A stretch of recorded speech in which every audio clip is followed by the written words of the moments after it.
जय हिंद दोस्तों, आप सभी का स्वागत है एक बार फिर से आपके अपने यूट्यूब चैनल यूनिक ज्ञान में। आज हम BA 5th semester political science paper first का सॉल्यूशन देखेंगे, जिसका आपका कोर्स टाइटल है प्रिंसिपल ऑफ पब्लिक एडमिनिस्ट्रेशन।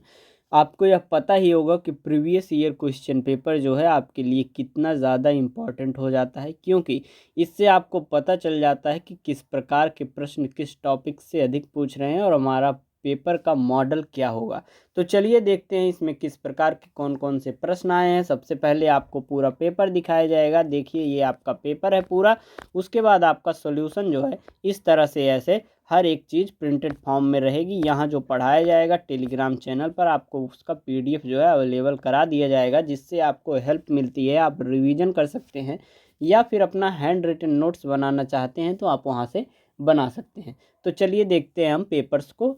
अगर आप चैनल पर नए हैं तो चैनल को सब्सक्राइब कीजिए, दोस्तों के पास शेयर कीजिए, वीडियो को लाइक कीजिए, टेलीग्राम चैनल अवश्य ज्वाइन कीजिए। वहाँ पर आपको क्लासेस के नोट्स भेजे जाते हैं, आपकी यूनिवर्सिटी से रिलेटेड जो भी आते हैं नोटिफिकेशन भेजे जाते हैं, जैसे कि आपके एग्ज़ाम शेड्यूल अलग अलग यूनिवर्सिटीज़ के, जैसे कि चौधरी चरण सिंह के भेज दिए गए हैं, दीनदयाल उपाध्याय वीवीएसपी वीर बहादुर सिंह पूर्वांचल यूनिवर्सिटी, राम मनोहर लोहिया जो है, और आजमगढ़ का जो है। ये सभी यूनिवर्सिटीज़ के एग्ज़ाम जो है 3 दिसंबर से लगभग स्टार्ट हो रहे हैं, किसी के 11 दिसंबर से। तो आपके एग्ज़ाम बहुत नज़दीक आ गए हैं, बस अच्छे से तैयारी करिए। आपके जो भी विषय हैं आप कमेंट में बताइए, आपका सॉल्यूशन दिया जाएगा। आप किसी भी प्रश्न का उत्तर चाहते हैं तो आप कमेंट करिए, टेलीग्राम डिस्कशन ग्रुप में पूछिए, आपको बताया जाएगा। तो चलिए देखते हैं हमारा पहला प्रश्न क्या है। सबसे पहले खंड आ में हमें 10 प्रश्न दिया जाता है, 10 छोटे छोटे टॉपिक्स, जो कि हमें 50 शब्दों में लिखने होते हैं और 3 अंक के होते हैं। कुल मिलाकर यह हमारे 30 अंक प्राप्त होता है इससे। पहला प्रश्न हमारा है, मीनिंग ऑफ क्वासी जुडिशियल, अर्ध न्यायिक का अर्थ क्या होता है। प्लानिंग नियोजन का अर्थ क्या होता है। बजट का अर्थ क्या होता है। Significance of the public administration, लोक प्रशासन का महत्व क्या है। अनौपचारिक संगठन का जो है अर्थ क्या होता है, और लोक संपर्क क्या होता है। अगला प्रश्न हमारा छठा है, लोक निगम क्या होता है। अगला प्रश्न हमारा है, जन सूचना अधिकार क्या है। नौवां प्रश्न, पोस्ट कार्ड क्या है। पोस्ट कार्ड का पूरा नाम हम समझेंगे। सुशासन क्या है। ये आपका 50 शब्द में लिखने वाले 10 प्रश्न हो गए। इन सभी के उत्तर अभी आपको बताए जाएंगे। दूसरा प्रश्न आपका है, बजट का आर्थिक तथा सामाजिक प्रभाव बताइए। अगला प्रश्न तीसरा हमारा है, स्वतंत्र नियामकी आयोग का वर्णन करिए। चौथा प्रश्न है, सूत्र एवं स्टाफ अभिकरण के मध्य अंतर क्या है। पांचवा प्रश्न हमारा है, लोक प्रशासन का आधुनिक राज्य में महत्व बताइए। ये आपके 5 प्रश्न हो गए। छठा प्रश्न है, प्रदत्त विधायन को परिभाषित कर उसके विभिन्न रूप बताइए। सातवां प्रश्न है, नवीन लोक प्रशासन क्या है, वर्तमान प्रशासन में इसे चिन्हित कीजिए। आठवां प्रश्न है, सुशासन के प्रशासनिक दर्शन का वर्णन कीजिए। नौवां प्रश्न है, संगठन के पद सोपान सिद्धांत का आलोचनात्मक परीक्षण कीजिए। उसके बाद आ जाता है आपका दीर्घ उत्तरी, जिसमें से एक प्रश्न आपको 500 शब्दों में लिखना होगा और यह 15 अंक का होगा, जिसमें आपका पहला प्रश्न अर्थात पूरे प्रश्न क्वेश्चन पेपर का 10वां प्रश्न, लोक प्रशासन को परिभाषित करते हुए उसकी प्रकृति निर्धारित कीजिए। 11वां प्रश्न है, भारत में बजट निर्माण की प्रक्रिया का वर्णन कीजिए। 12वां प्रश्न है, राजनीतिक और अस्थायी कार्यकारी को स्पष्ट करते हुए उनके बीच संबंध बताइए।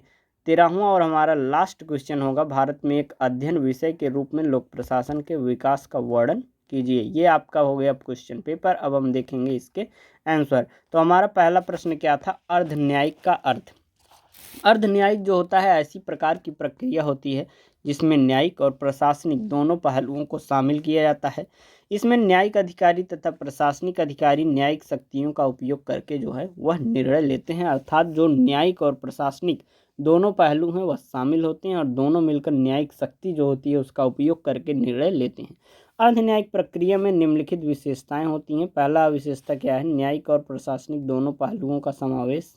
न्यायिक अधिकारी या प्रशासनिक अधिकारी द्वारा निर्णय लेना, न्यायिक शक्तियों का उपयोग। दूसरा प्रश्न हमारा क्या था, नियोजन क्या है।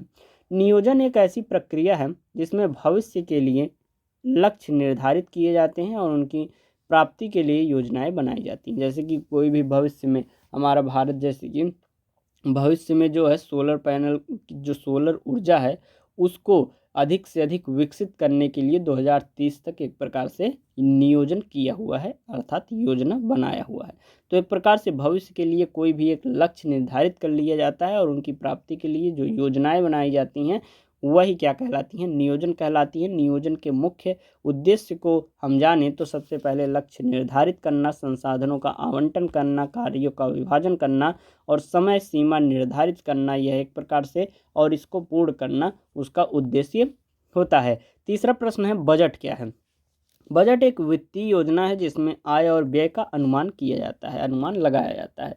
कोई भी जैसे कि आपका परिवार है, एक महीने में उसमें कितना आय हो रहा है, कितना व्यय हो रहा है, ये दोनों अगर अनुपात लगाया जाए, उसका पता लगाया जाए, उसका अनुमान लगा के एक लिस्ट बनाई जाए, एक बजट बनाया जाए, वही बजट कहलाता है। बजट के मुख्य उद्देश्य की बात करें तो इसका आय और व्यय का अनुमान लगाना, वित्तीय संसाधनों का आवंटन, वित्तीय निर्णय लेना और वित्तीय प्रदर्शन का मूल्यांकन करना। अगला प्रश्न हमारा चौथा है लोक प्रशासन का महत्व। लोक प्रशासन का महत्व निम्नलिखित है। सरकारी नीतियों का क्रियान्वयन, सार्वजनिक सेवाओं का प्रबंधन, सार्वजनिक हितों का संरक्षण, नागरिकों की समस्या का समाधान, आर्थिक विकास को बढ़ावा देना और सामाजिक न्याय को बढ़ावा देना, ये सभी चीज़ें क्या हैं, लोक प्रशासन के महत्व के अंतर्गत आती हैं। लोक प्रशासन का महत्व जो है इस प्रकार है कि यह सरकार और नागरिकों के बीच संबंधों को क्या करता है, मजबूत करता है और सार्वजनिक हितों का संरक्षण यह करता है। पांचवा प्रश्न आपका है अनौपचारिक संगठन का अर्थ। अनौपचारिक संगठन एक ऐसा संगठन है जो औपचारिक नियमों और प्रक्रियाओं के बिना काम करता है। इसमें सदस्यों के बीच अनौपचारिक संबंध होते हैं और निर्णय लेने की प्रक्रिया भी अनौपचारिक होती है। अनौपचारिक संगठन की विशेषताएं क्या क्या हैं? अनौपचारिक नियम और प्रक्रियाएं, सदस्यों के बीच अनौपचारिक संबंध, निर्णय लेने की अनौपचारिक प्रक्रिया, लचीलापन और अनुकूलता, ये सभी चीज़ें इसमें आती हैं। हमारा छठा प्रश्न है लोक संपर्क। लोक संपर्क जो है एक प्रक्रिया है जिसमें संगठन या व्यक्ति जनता के साथ संवाद स्थापित करता है और इसका उद्देश्य क्या होता है, जनता को जानकारी प्रदान करना, जनता की राय और सुझाव प्राप्त करना, संगठन की छवि को बढ़ावा देना, संगठन और जनता के बीच में संबंधों को मजबूत करना, ये सभी लोक प्रशासन के, लोक संपर्क के जो है एक प्रकार से उद्देश्य होते हैं। बस आपको इस वीडियो को ध्यान से सुनना है, इसका पीडीएफ आपको दिया जाएगा, उसको रिवीजन करना है, बहुत अच्छे से आपकी तैयारी हो जाएगी। नेक्स्ट हम देखेंगे लोक प्रशासन के साधन कौन कौन से हैं। लोक संपर्क के साधन है पत्रकारिता। किसी भी चीज़ को जैसे कि कोई सरकार जो है वह क्या करती है, कोई भी योजना बनाती है। अभी वह योजना बना तो दी, लेकिन अगर जनता जानेगी नहीं तो उस योजना का लाभ कैसे उठाएगी, तो वह जानती कैसे है, लोक संपर्क के माध्यम से। लोक संपर्क के साधन क्या होते हैं, मतलब लोगों तक जो सूचना होती है वह कैसे पहुंचती है, पत्रकारिता के माध्यम से, विज्ञापन के माध्यम से, सोशल मीडिया के माध्यम से, प्रेस विज्ञप्ति के माध्यम से और सार्वजनिक सभाओं के माध्यम से। ये सभी क्या है, लोक संपर्क के साधन है। अगला प्रश्न हमारा है लोक निगम क्या है। लोक निगम एक प्रकार का संगठन है जो सरकार द्वारा स्थापित किया जाता है और जिसका उद्देश्य सार्वजनिक हितों को बढ़ावा देना है। लोक निगम की विशेषताओं की बात करें तो सरकार द्वारा यह स्थापित है, सार्वजनिक हितों को बढ़ावा देना, स्वायत्तता और वित्तीय स्वतंत्रता, यह लोक निगम के जो है उद्देश्यों में, विशेषताओं में आते हैं। अगला प्रश्न हमारा आठवां प्रश्न है जन सूचना अधिकार क्या है। जन सूचना अधिकार एक अधिकार है जो नागरिकों को सरकारी सूचनाओं तक पहुंचने की अनुमति देता है। इसका उद्देश्य है सरकारी सूचनाओं को प्राप्त करना, सरकारी कार्यों में पारदर्शिता लाना, नागरिकों को सशक्त बनाना और भ्रष्टाचार को रोकना, ये सभी चीज़ें जन सूचना के अधिकार के अंतर्गत आती हैं।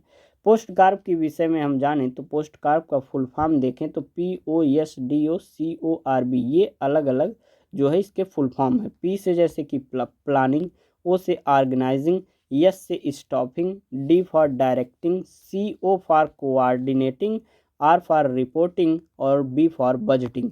इसमें क्या हो जाता है, प्लानिंग मतलब क्या हो जाता है, नियोजन, ऑर्गेनाइजिंग मतलब संगठन करना, स्टाफिंग मतलब कर्मचारी, डायरेक्टिंग मतलब निर्देशन, कोऑर्डिनेटिंग मतलब समन्वय बनाए रखना, रिपोर्टिंग मतलब प्रतिवेदन और बजटिंग मतलब बजट तैयार करना। तो ये क्या हो गया, पोस्ट कार्प का पूरा नाम हो गया, फुल फॉर्म हो गया। अगला हम देखेंगे 10वां प्रश्न हमारा, खंडा का लास्ट प्रश्न है हमारा, सुशासन क्या है। सुशासन एक प्रकार का शासन है जो नागरिकों के हितों को बढ़ावा देता है और सरकारी कार्यों में पारदर्शिता और जवाबदेही लाता है।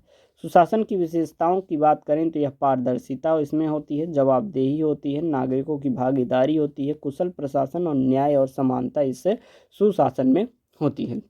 अगला हमारा प्रश्न है, बजट का आर्थिक तथा सामाजिक प्रभाव बताइए। तो बजट के क्या आर्थिक प्रभाव होते हैं? आर्थिक विकास को बढ़ावा देता है, मुद्रास्फीति को नियंत्रित करता है, रोजगार के अवसर पैदा करता है, विदेशी व्यापार को बढ़ावा देता है और आर्थिक असमानता को कम करने में यह कार्य करता है, अपना प्रभाव दिखाता है। और सामाजिक प्रभाव क्या क्या है बजट के? सामाजिक कल्याण कार्यक्रमों को बढ़ावा देता है या शिक्षा और स्वास्थ्य सेवाओं में सुधार करना, गरीबी उन्मूलन के कार्यक्रम चलाना, पर्यावरण संरक्षण के लिए कार्यक्रम चलाना, सामाजिक न्याय को बढ़ावा देना। अगला हमारा प्रश्न है तीसरा, स्वतंत्र नियामकी आयोग का वर्णन करिए। स्वतंत्र नियामकी आयोग जो है ऐसा संगठन होता है जो सरकार के अधीन होती है और जिसका उद्देश्य जो है विशिष्ट क्षेत्रों में नियमन और मानकों को बनाना और लागू करना होता है।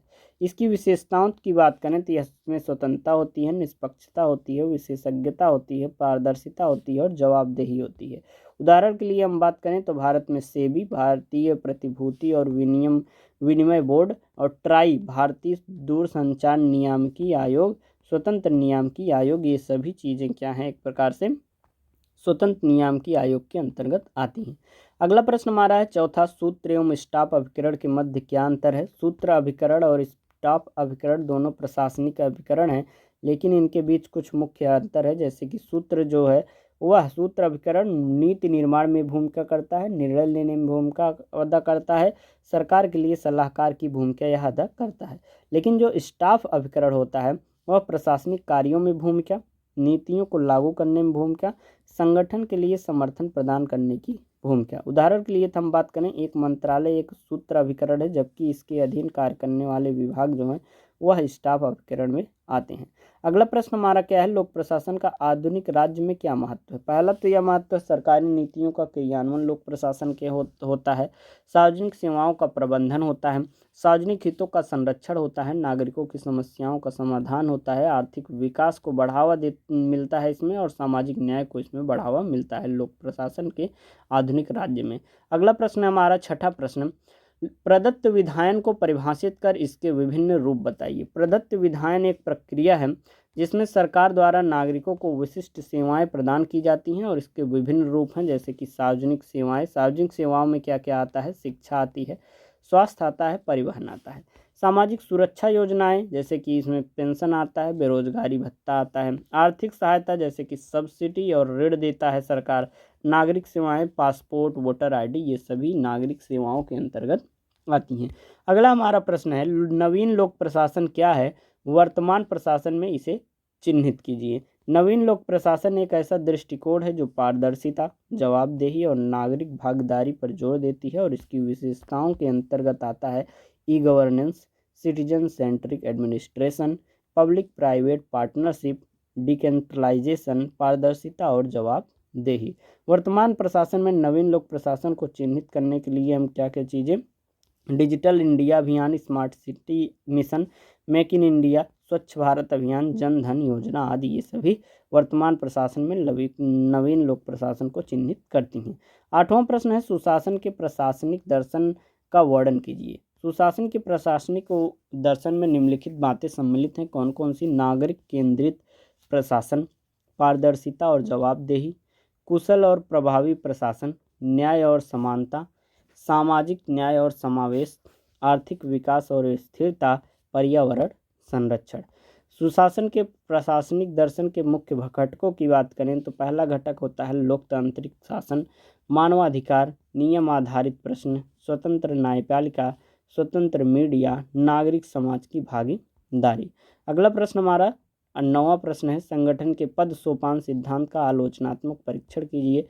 पद सोपान सिद्धांत जो होता है वह एक प्रशासनिक सिद्धांत है जो संगठन में पदों की व्यवस्था को दर्शाता है, और इस सिद्धांत के अनुसार संगठन में पदों को एक सोपान में रखा जाता है जहां प्रत्येक पद की जिम्मेदारी और अधिकार निर्धारित होते हैं। अर्थात जो भी पद जिसको दिए जाते हैं उसके लिए उसका कार्य निर्धारित पहले से होता है और वह उसका पालन करता है। आलोचनात्मक परीक्षण क्या हुआ है इसका? यह सिद्धांत जो है बहुत अधिक कठोर और जटिल है। यह सिद्धांत जो है संगठन में लचीलेपन की कमी को बढ़ावा देता है। यह सिद्धांत नीचे से ऊपर की ओर संचार को कमजोर बनाता है। यह सिद्धांत पदों की व्यवस्था को बहुत अधिक महत्व देता है, जिससे संगठन की कार्यक्षमता प्रभावित होती है। अर्थात जो पद वाले, ऊंचे पद वाले होते हैं, वह निम्न पद वालों को ज़्यादा कार्यभार दे देते हैं, स्वयं क्या करते हैं, आराम करते हैं। यह सिद्धांत जो है संगठन में नवाचार और परिवर्तन को एक प्रकार से कमजोर बनाता है। इस प्रकार के आपका जो पेपर है यह हमने पूरा सॉल्व कराया। कोई भी आपको डाउट हो तो आप कमेंट करके पूछ सकते हैं।